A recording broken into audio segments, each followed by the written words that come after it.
তো গতকাল চা ট্রাই করতে যাই, চা ট্রাই করতে পারিনি, বাট আজকে আবার ট্রাই করব। তো আজকে এই জিনিসটা তার বিরক্ত করতে না পারে তার জন্যে এটারে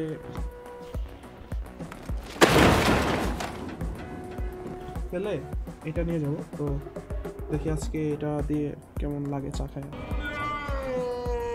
সেম থিং অ্যাজ ইউজুয়াল, চাতে অনেক কম ক্যাফিন থাকে। তো আসলে জানি না এক কাপ চা খায় আর কি হবে, ঘুম কাটবে কি না। Anyway let's just see.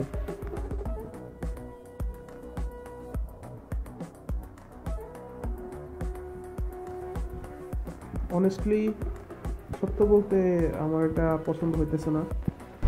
It's the biggest piece of dog shit. I don't know Y, but এটার কোনো টেস্টই নাই, একদম ব্লেন্ড, লাইক পানি খাইতেছি এরকম টাইপের। তো এটা আমার পছন্দ হইল না আর কি। মনে হয় আর এক কাপ কফি বানাইতে হবে।